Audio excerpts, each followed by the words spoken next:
레위기 35장,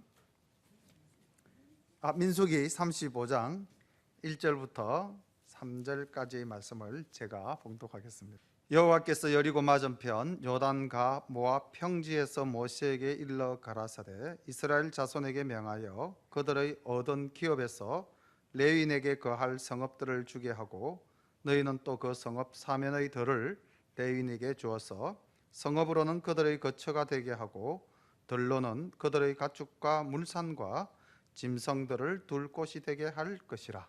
아멘. 오늘 말씀은 민수기 34장부터 말씀을 증거하게 되겠습니다. 그런데 본문은 제목을 레위인에 거할 성읍이라고 제목을 잡고 35장 1절부터 3절까지의 말씀을 봉독했습니다. 민수기 34장에 보면 이제 하나님께서 이스라엘 백성들이 거할 땅을 아주 세밀하게 일러주시는 장면을 볼 수가 있습니다. 그 세밀하게 지명 하나하나를 언급하신 이유가 무엇인지 말씀을 보면서 한번 살펴보도록 하겠습니다. 여호와께서 모세에게 일러 가라사대 너는 이스라엘 자손에게 명하여 그들에게 이르라.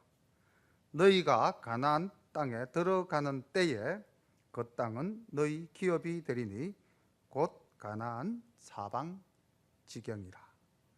우리가 1절과 2절 말씀 속에서 놀라운 은혜를 늘 받게 되는데 하나님께서는 모든 역사를 이미 이루어 놓으셨습니까? 아니면 우리와 함께 이루어 가십니까? 이루어 놓았습니다. 오늘 이 말씀 속에서도 하나님께서는 우리에게 이렇게 말씀하시죠. 너희가 가나안 땅에 들어가면은 그 다음 어떻게 되죠? 그 땅은 이미 너희의 기업이 될 것이다. 하나님께서 이미 터전을 만들어 놓으신 겁니다. 우리는 그 말씀대로 순종하고 따르면은 하나님이 주신 복을 받아 누릴 수가 있는 것입니다. 우리가 애써서 노력해서 쟁취해야 될 것도 아니고요. 우리가 애써서 노력해서 구해야 될 것도 아니고 하나님께서는 이미 우리의 쓸 것을 다 마련해 놓으신 거죠. 주님께서도 우리에게 마태복음 6장에서 어떻게 기도하라라고 말씀하시면서 이렇게 말씀하셨죠. 이방인처럼 중언부언하지 말라.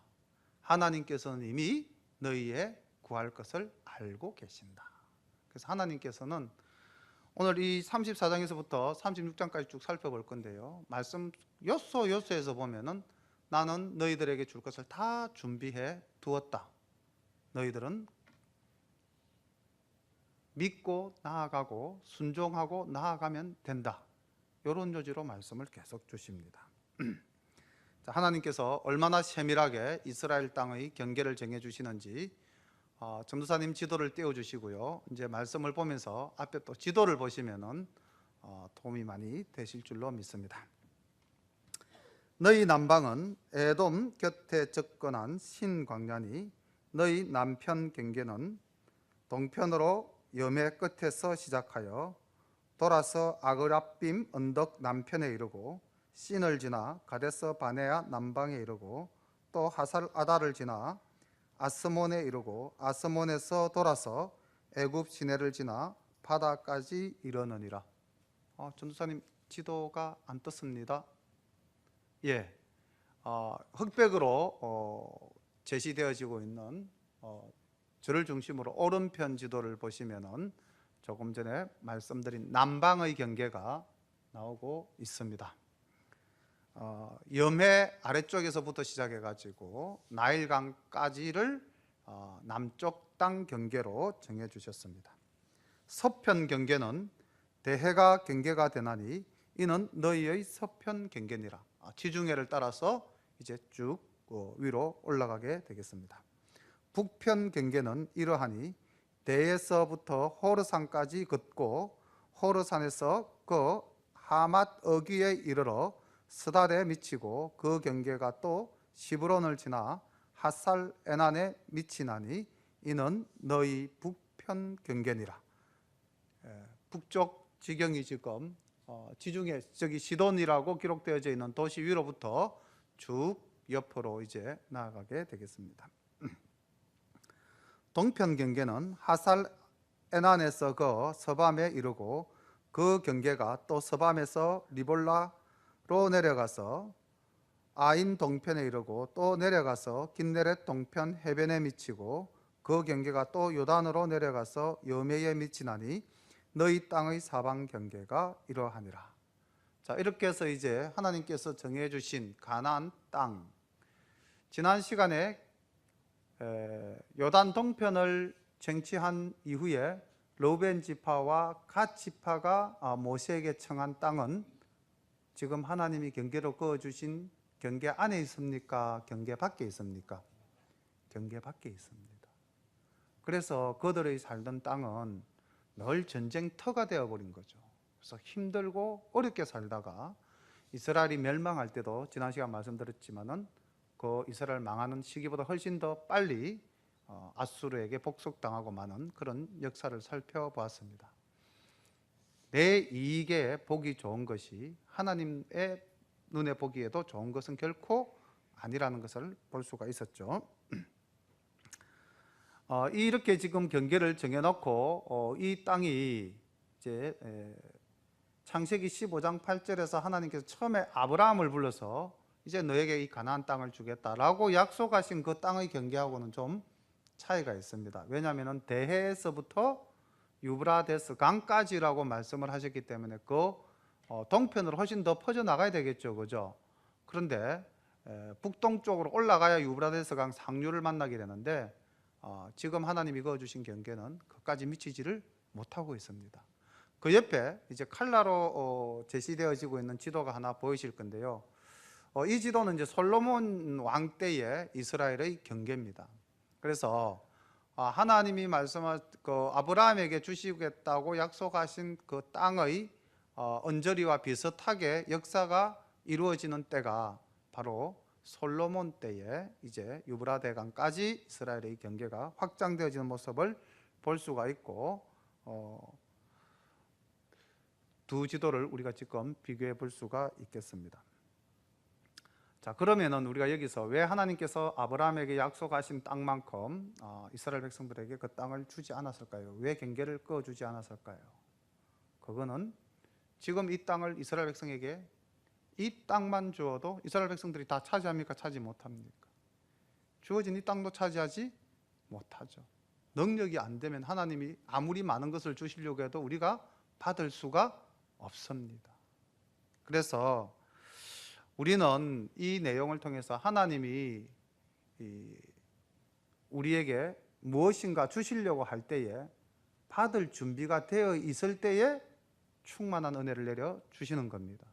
내가 받을 준비가 안 됐다면 하나님이 아무리 주시고 싶어도 주실 수가 없는 거죠. 그리고 하나님께서 조금 전에 말씀드렸다시피 세밀하게 도시 하나하나를 짚어가시면서 그 경계를 정해 주셨습니다. 자, 그렇게 본다면 또 우리는 이 말씀에서 어떻게 우리 삶에 적용할 수 있을까요? 하나님은 우리의 형편과 처지 하나하나를 다 알고 계신다는 말씀으로 봐도 문제가 없겠죠. 그만큼 하나님은 세밀하신 분입니다. 그래서 오늘 우리의 삶이 어떤지, 우리가 어떤 고난을 당하고 있는지, 우리의 현실적 문제가 무엇인지 하나님은 다 아시고 그 답을 미리 준비해 놓으셨습니다. 그런데 내가 구하는 것만큼 하나님이 주시지 않는다고 우리가 원망할 이유가 있습니까? 없습니까? 없죠. 자, 내가 원하는 만큼 하나님이 안 주실 때는 어떤 문제가 나에게 있을까요? 내가 하나님이 주실 만큼 받아들일 준비가 아직 되어 있지 않기 때문입니다. 이스라엘 백성들이 가나안 땅에 들어가서 그들의 삶의 영역을 아무리 확장시키려고 해도 결국 하나님이 지금 그어주신 그 영역보다도 더 좁은 영역으로 시작을 하지 않았습니까? 13절 봅니다. 모세가 이스라엘 자손에게 명하여 가로되 이는 너희가 제비 뽑아 얻을 땅이라.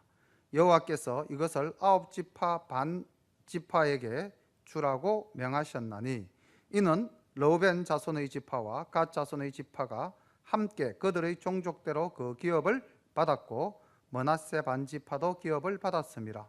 이 두 지파와 반 지파가 여리고 맞은편 요단 건너편에 곧 해돋는 편에서 그 기업을 받았느니라.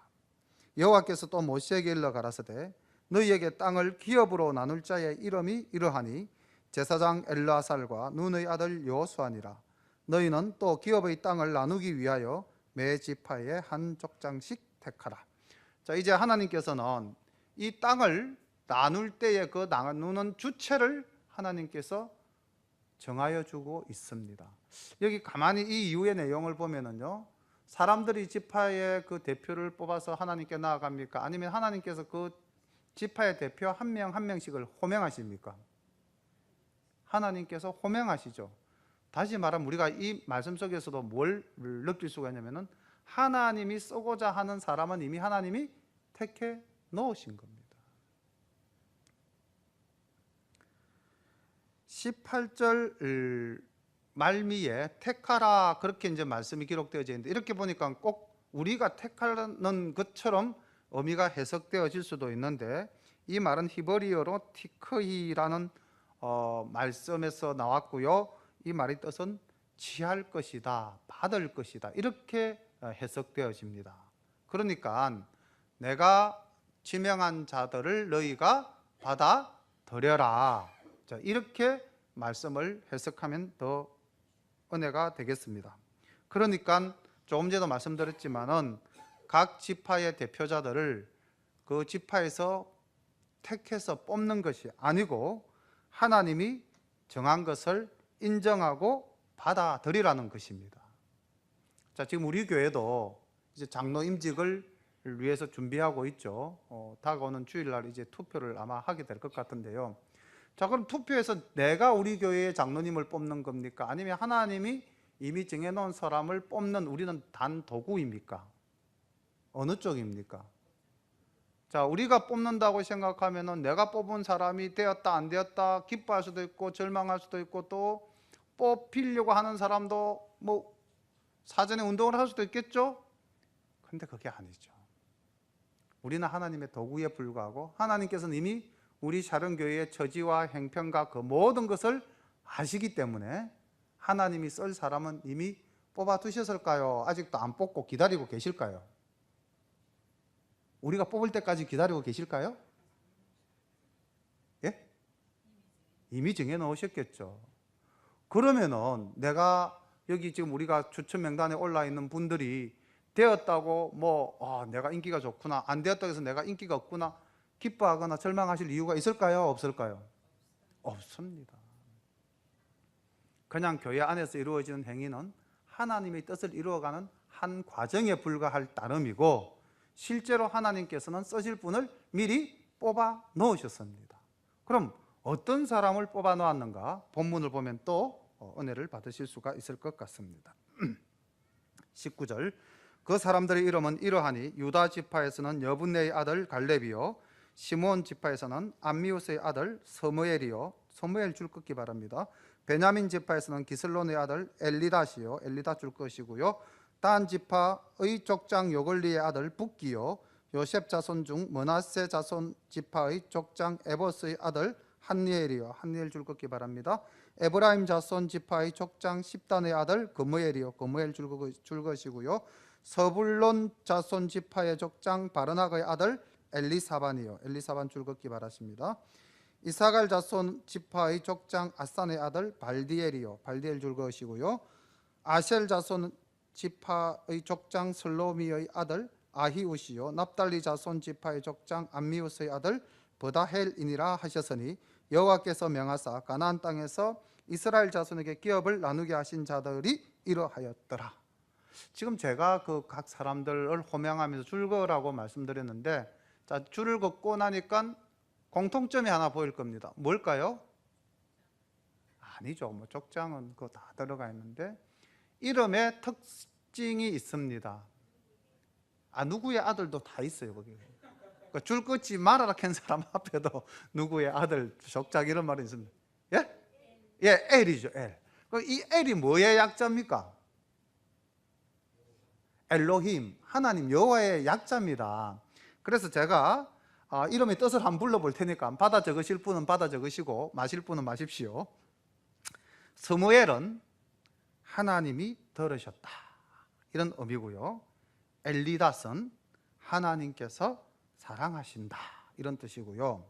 한니엘은 하나님의 은혜, 이런 의미고요.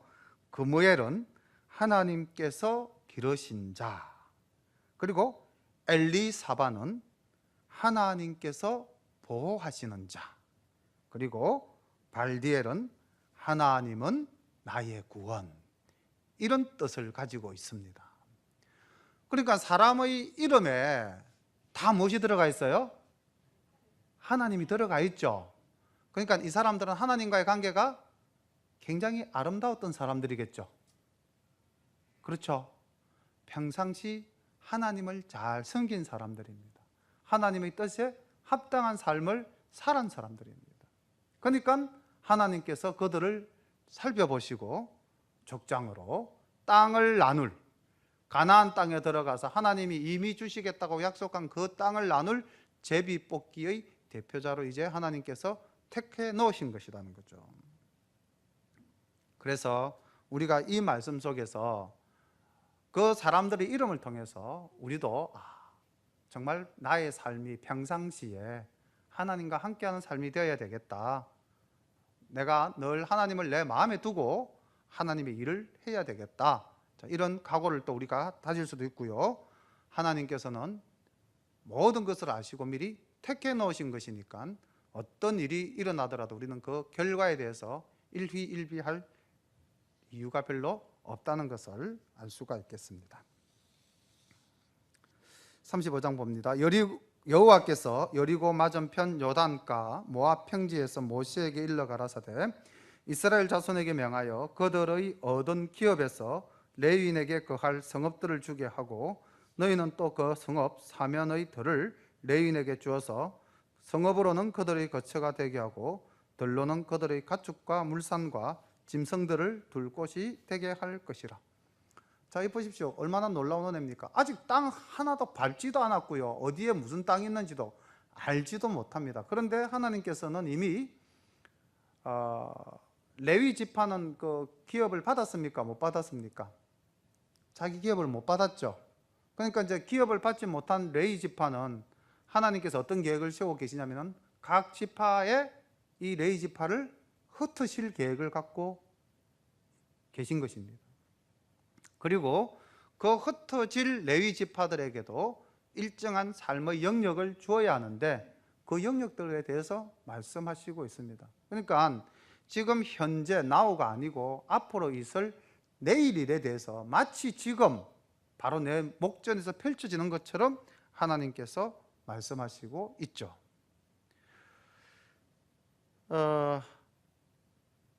왜 레위인들에게는 기업이 없었을까요?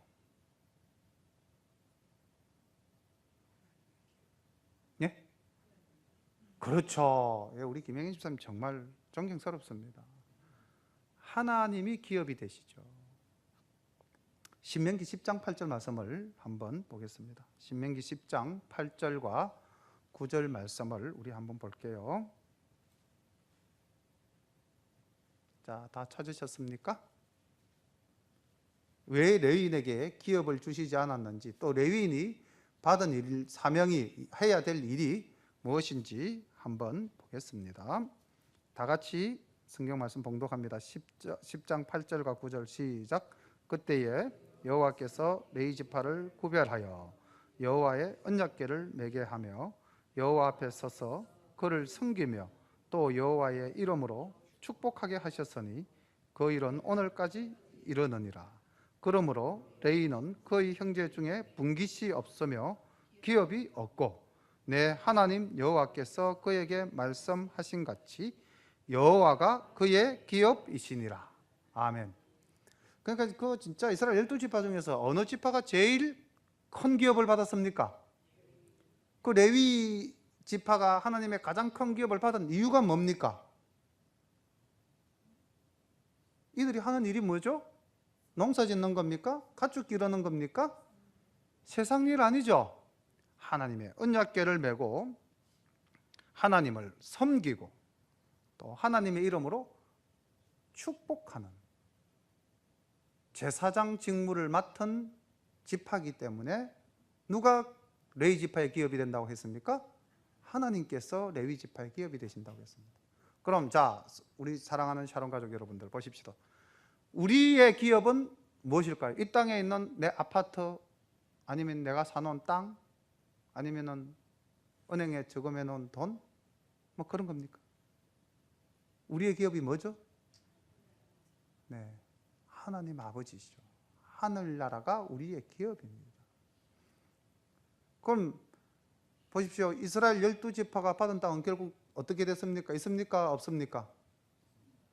나중에 역사적으로 보면 멸망하고 없어지죠. 하나님은 태초부터 영원까지 항상 계시죠. 그럼 어느 기업이 변함없고 어느 기업이 더 큰 기업입니까? 우리 성도님들이 이런 하나님의 은혜를 깨닫는다면 이 땅에서 내가 가진 것이 적다고 기죽을 이유도 없고요, 많이 가졌다고 뻐길 필요도 없습니다. 우리는 정말 하나님 말씀을 잘 듣고 정말 언약궤를 매는 그런 충실한 종이 되고, 또 하나님을 섬기고 또 하나님의 이름으로 우리 주변 사람들을 축복하고 전도할 때에 하나님께서는 우리의 기업이 되어 주신다고 했습니다. 4절, 너희가 레위인에게 줄 성읍들의 들은 성벽에서부터 밖으로 사면 2000규빗이라 성을 중앙에 두고 성밖 동편으로 2000규빗, 남편으로 2000규빗, 서편으로 2000규빗, 북편으로 2000규빗을 청량할지니 이는 그들의 성읍의 들이며 너희가 레위인에게 줄 성읍은 살인자로 픽해할 도피성으로 6성읍이요 그 외에 42성읍이라. 너희가 레위인에게 모두 48성읍을 주고 그들도 함께 주되 이스라엘 자손의 산업에서 레위인에게 너희가 성읍을 줄 때에 많이 얻은 자에게는 많이 취하여 주고 적게 얻은 자에게는 적게 취하여 줄 것이라. 각기 얻은 산업을 따라서 그 성읍들을 레위인들에게 줄지니라. 하나님 참 공평하시죠. 땅을 제비 뽑겠는데 많은 땅을 받은 사람은 레위인에게 많은 성읍을 주고 적은 땅을 뽑은 사람들은 레위인에게 적은 성읍을 주라고 했습니다. 하나님께서 레위인에게 도합 48성읍을 주시고 이제 이스라엘 12지파에게 흩으십니다. 자, 그럼 하나님이 레위 지파를 흩으셔서 뭘 하려고 하셨을까요? 그걸 또 오늘 우리는 어떻게 해석을 해야 될까요? 살펴보면 첫 번째, 이스라엘 전체에게 여호와를 경외케 하고 경건한 신앙을 지키게 하고 교육을 시키기 위해서 레위인을 각 지파 속에 흩으신 것입니다. 그렇다면 오늘날 우리는 이 흩으신 레위인들로부터 무엇을 본받아야 할까요? 우리가 가진 사명은 뭘까요? 우리도 나아가서 하나님의 말씀을 교육하고 신앙을 지키게 하고 하나님을 경외케 하는 선교적 사명을 받았다. 그래서 우리는 나가서 힘써서 전도를 해야 되겠죠. 또 두 번째로 이스라엘 백성들의 영적 정신적 생활을 계도하고 하나님의 특별한 종으로 백성들에게 관심을 갖고 그들의 삶이 바른 방향으로 나아갈 수 있도록 지도하고 도와주기 위함입니다. 그러니까 레위인이 먼저 모범이 되어야 되죠. 따라서 오늘날 우리는 먼저 모범이 되는 주님 말씀하신 빛과 소금의 역할을 우리가 감당을 해야 되는 것입니다. 조금 있으면 도피성이 좀 더 구체적으로 나올 건데 조금 전에 도피성이 나왔었죠. 부주의로 인한 살인자를 하나님의 긍휼과 사랑으로 그들을 보호하기 위함입니다. 레위인이 거주하는 성읍으로 부주의하게 살인한 사람은 피할 수가 있었습니다. 그리고 제사장이 살아있는 동안 그들은 그 성읍에 머물며 보수자로부터 보복을 피할 수가 있었죠. 다시 말하면 살인자도 사랑으로 용서하고 감싸주는 명령을 받았던 겁니다. 우리도 우리의 이웃들을 사랑하고 용서하는 마음을 가져야 되겠죠. 레위인을 12지파 속에 흩으신 하나님께서는 오늘날 우리를 이 땅에 흩어 놓으셨다가 주일날 부르시죠. 그럼 우리가 이 땅에 흩어졌을 때에 우리는 빛과 소금의 역할을 하고 이웃을 사랑하고 이웃을 용서하는 그리스도의 사랑을 실천해야 될 것이고요. 그리고 또한 아직 하나님을 믿지 않는 사람들에게는 복음을 전가하는 그런 선교사적 역할을 해야 할 것입니다. 9절 말씀을 보겠습니다. 전도사님 세 번째 지도를 좀 미리 띄워주시면 좋겠습니다. 여호와께서 또 모세에게 일러 가라사대 이스라엘 자손에게 말하여 그들에게 이르라 너희가 요단을 건너 가나안 땅에 들어가거든 너희를 위하여 성읍을 도피성으로 정하여 그릇 살인한 자로 그리로 피하게 하라. 이는 너희가 보수할 자에게서 도피하는 성을 삼아 살인자가 회중 앞에 서서 판결을 받기까지 죽지 않게 하기 위함이니라. 너희가 줄 성읍 중에서 6으로 도피성이 되게 하되 새 성읍은 요단 이편에 주고 새 성읍은 가나안 땅에서 주어 도피성이 되게 하라. 이 6성읍은 이스라엘 자손과 타국인과 이스라엘 중에 우거하는 자의 도피성이 되리니 무릇 그릇 살인한 자가 그리로 도피할 수 있으리라. 미리 지금 지도를 띄워서 이 도피성이 어딘지 답을 다 가르쳐 드렸습니다.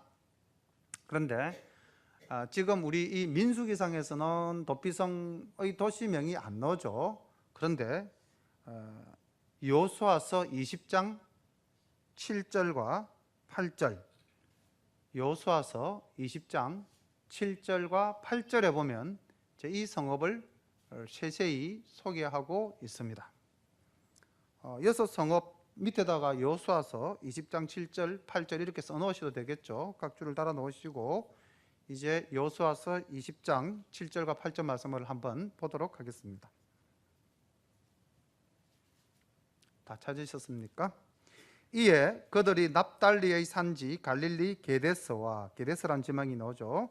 에브라임 산지의 세겜과 유다 산지의 기럇 아르바 곧 헤브론과 이게 이제 가나안 땅에 있는 도피성 세 곳입니다. 시험에 넣어줘 이거.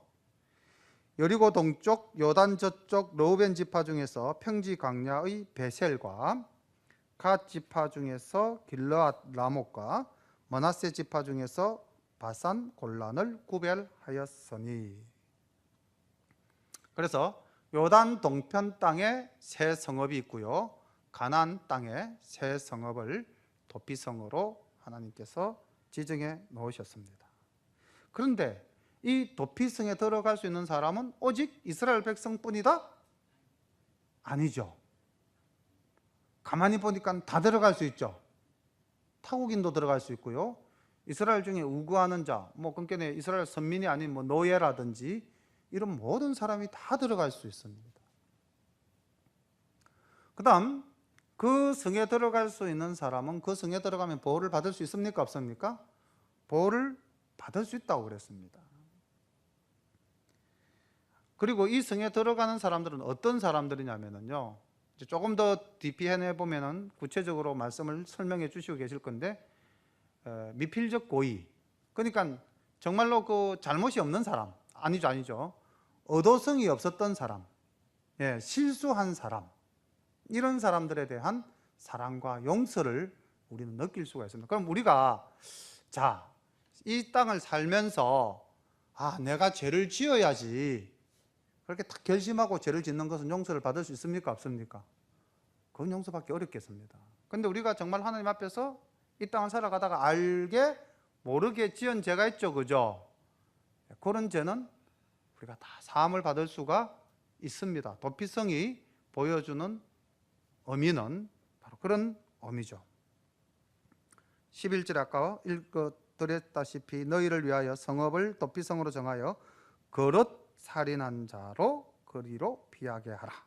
이는 너희가 보수할 자, 복수할 사람에게서 도피하는 성을 삼아 살인자가 회중 앞에서 판결을 받기까지 죽지 않게 하기 위함이라. 그래서 도피성을 세운 목적도 분명히 제시해 두었고요. 그 도피성에 들어갈 수 있는 사람도 분명히 규정해 놓고 있고요. 그 도피성이 요단 동편 땅 세 곳, 가나안 땅 세 곳에 정해져 있다는 것을 볼 수가 있습니다.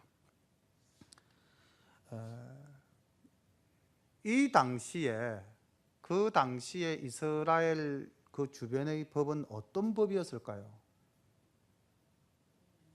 그렇죠. 눈에는 눈, 이에는 이, 이렇게 되죠, 그죠? 이 동형복수법이죠. 동형복수법. 똑같은 형태로 복수하라는 거죠. 그런데 지금 이 말씀을 보니까 자, 동형복수법이 적용이 됩니까? 안 됩니까? 굉장히 선진법입니다. 우리 하나님의 법은요, 굉장히 선진법입니다. 교회가 사실 세상보다 앞서가야 됩니까? 아니면 뒤처져야 됩니까? 앞서가야 됩니다. 오늘날 우리 교회가 정말로 하나님 앞에서 모범적인 모습으로서 앞서가야 되는데 앞서가지 못하다 보니까 교회가 세상 사람들로부터 존경의 대상도 되지 못하고요, 비난의 대상이 되어버린 것 같습니다. 제가 고등학교 다닐 때만 해도요, 교회에서 배워가지고 학교에 가서 써먹을 것이 너무 많았어요. 근데 오늘날 우리 사회를 보면은요, 여러 가지 시스템적인 측면에서나 어떤 기계적인 측면에서는 교회가 세상을 따라갈 수 있습니까? 없습니까? 따라갈 수 없죠. 교회는 기업이 아니니까요. 그런데 지금 이 세상이 요구하는 것이, 매스컴을 가만히 들여다보면은 IQ를 원합니까? 아니면은 뭐 능력을 원합니까? 뭘 원합니까? 자세히 보면은 지능을 원하는 것도 아니고 그 사람이 가진 재능이나 능력을 원하는 것도 아니고 요즘은 뭘 원한다 그러죠? 학교에서도 요즘 이것을 교육시키는 것을 중점으로 하라고 이렇게 이야기를 해요. EQ, 감성, 인성을, 좋은 품성을 가진 사람을 원한다 그래요. 서울대학 나온 사람도 직장에서 뽑아놓으면 멀말을 못 버티고 나가버린다 그러죠. 그 사람 됨됨이가 아직 안 돼 있기 때문에. 그렇다면 우리가 오늘날 하나님을 믿는 사람이 이 땅의 선진적 모습으로서 다시 모범이 되고 그들로부터 존경을 받는다면 무엇을 가지고 존경을 받을 수 있겠습니까? 하나님의 말씀대로 우리가 성실하게 산다면, 하나님께 충성하듯이 우리가 매사에 충성, 성실함으로써 살아간다면 이 세상 사람들이 우리의 품성을 보고 야, 역시 예수 믿는 사람은 존경할 만하다라는 말을 들을 수 있을까요? 없을까요? 지금 우리가 내세울 수 있는 무기는 그것밖에 없습니다.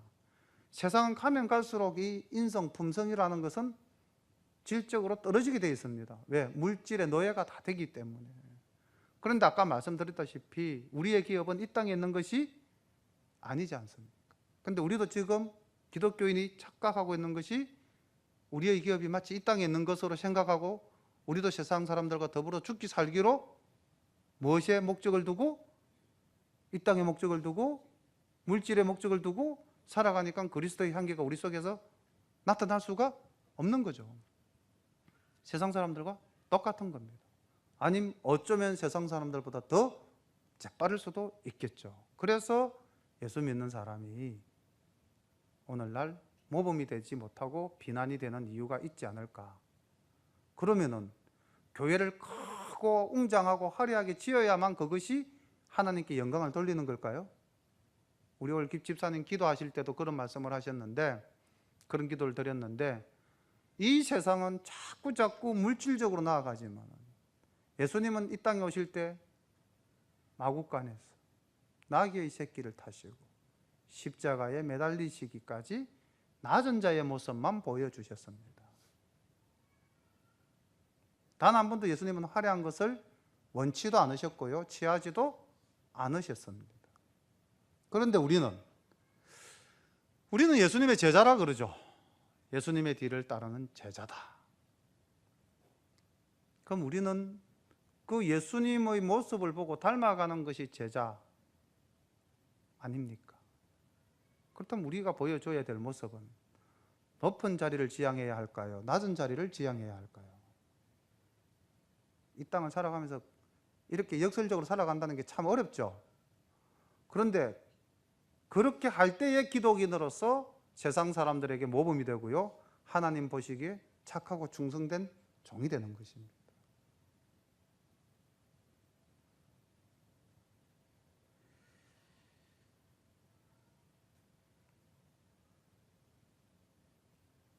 16절 말씀 보겠습니다.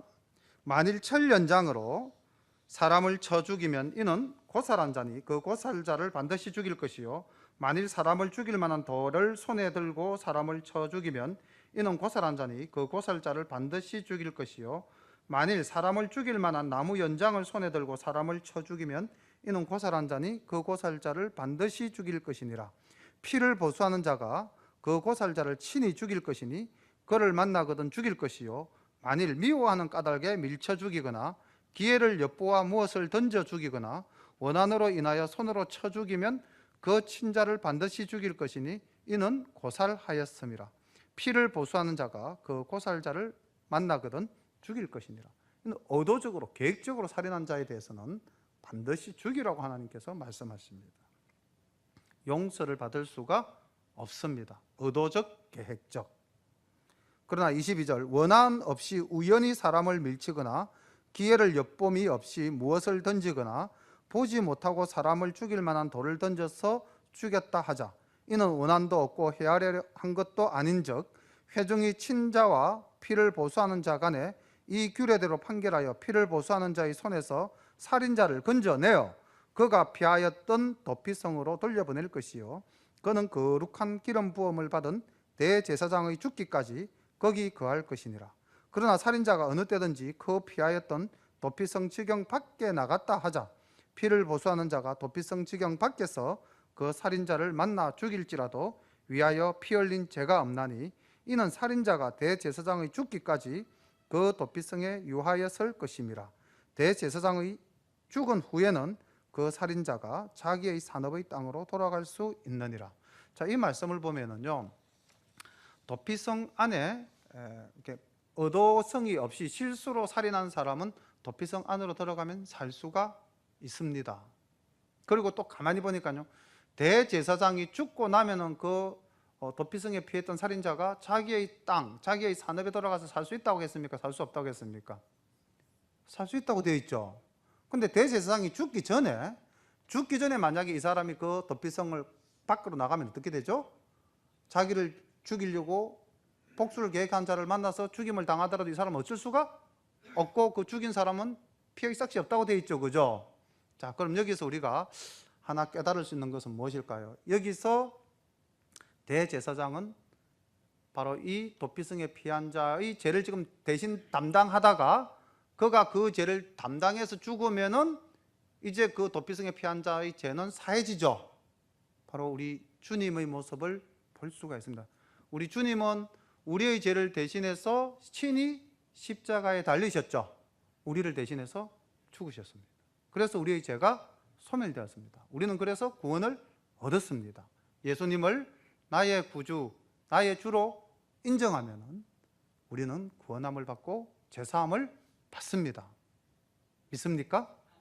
여기 지금 도피성에 피했던 자가 대제사장의 죽음과 동시에 그는 자유의 몸이 되어서 자기의 산업을 찾아갈 수가 있다고 기록되어 있지 않습니까? 그러나 그 대제사장이 죽기까지는 생전에는 어디에 있어라? 도피성 안에 있으라는 것입니다. 이는 너희 대대로 거하는 곳에서 판단하는 율례라. 무릇 사람을 죽인 자 곧 고살자를 정인들의 말을 따라서 죽일 것이나 한 정인의 점검만 따라서 죽이지 말 것이요 살인죄를 범한 고살자의 생명의 속전을 받지 말고 반드시 죽일 것이며 또 도피성에 피한 자를 대제사장의 죽기 전에는 속전을 받고 그의 땅으로 돌아가 거하게 하지 말 것이니라. 다시 말하면은 돈으로도 제사함을 받을 수 있다 없다? 없다는 겁니다. 옛날에 저희들이 불렀던 찬양 중에 이런 노래 있죠. 돈 가지고 못 가요 하나님 나라. 그렇죠? 그런 내용을 올릴 수가 있겠죠. 너희는 거하는 땅을 더럽히지 말라. 피는 땅을 더럽히나니 피 흘림을 받을 땅은 이를 흘리게 한 자의 피가 아니면 속할 수 없느니라. 너희는 너희 거하는 땅 곧 나의 거하는 땅을 더럽히지 말라. 나 여호와가 이스라엘 자손 중에 거함이니라. 도피성 6곳의 지명과 그 의미와 그곳에 피할 수 있는 자와 의도적으로 죄를 지은 자와 실수로 죄를 지은 자에 대한 규례가 소개되어지고 있습니다. 36장은 앞에서 한번 나왔던 슬로바 딸들의 이야기입니다. 26장에 그 족보를 소개할 때 슬로바스의 딸들이 등장했고요. 27장에서 그 딸들이 와서 이제 아버지가 아들 없이 죽었으니 우리는 기업이 없습니까? 딸들하고 기업을 받지 못한단 말입니까? 했을 때에 이제 딸들도 기업을 받을 수 있다 해서 새로운 이제 법이 하나가 만들어졌습니다. 그런데 이 36장에서 다시 소개하고 있는 것은 그 법이 좀 미비했다, 불완전한 부분이 있었다. 그것을 보완해서 이제 그 법을 완성하는 장면입니다. 보겠습니다.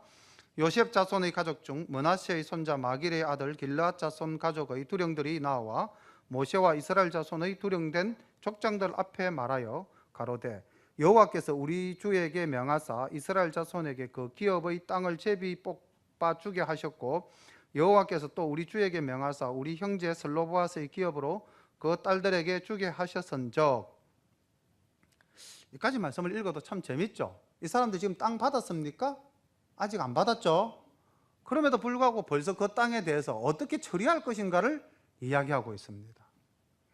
그들이 만일 이스라엘 자손의 다른 지파 남자들에게 시집가면 그들의 기업은 우리 조상의 기업에서 감삭되고 그들의 속할 그 지파의 기업에 첨가되리니 그러면 우리 제비 뽑은 기업에서 감삭될 것이요 이스라엘 자손의 희년을 당하여 그 기업이 그가 속한 지파에 첨가될 것이라. 그런즉 그들의 기업은 우리 조상 지파의 기업에서 아주 감삭되리이다. 뭘 걱정하고 있습니까? 자기 땅 줄어들 것 걱정하고 있죠. 아직 땅도 안 받았는데. 그러니까 땅도 안 받았는데 줄어들 것을 걱정하는 이분들의 믿음이 충만합니까? 믿음이 약합니까? 믿음이 아주 충만합니다. 이 정도 믿음 우리가 가져야 됩니다. 그리고 보십시오. 이들이 하나님으로부터 받은 자기 땅을 자기 다른 그 지파에게 빼앗기는 것도 원치 않고 있죠. 그죠? 받은 은혜를 잘 간수해야 된다는 겁니다. 모세가 여호와의 말씀으로 이스라엘에게 명하여 가로되 요셉 자손 지파의 말이 옳도다. 하나님도 인정하고 이제 보완을 해 주십니다. 슬로바앗의 딸들에 대한 여호와의 명이 이러하니라. 이르시되 슬로바앗의 딸들은 마음대로 시집가려니와 오직 그 조상 지파의 가족에게로만 시집갈지니 그리하면 이스라엘 자손의 기업이 이 지파에서 저 지파로 옮기지 않고 이스라엘 자손이 다 각기 조상 지파의 기업을 지킬 것이니라 하셨나니 이스라엘 자손의 지파 중 무릇 그 기업을 이은 딸들은 자기 조상 지파 가족 되는 사람에게로 시집갈 것이라. 그리하면 이스라엘 자손이 각기 조상의 기업을 보존하게 되어서 그 기업으로 이 지파에서 저 지파로 옮기게 하지 아니하고 이스라엘 자손 지파가 각각 자기 기업을 지키리라. 이제 어떻게 하면 땅이 다른 지파에게 안 뺏기는지 하나님께서 정확하게 말씀 주셨죠.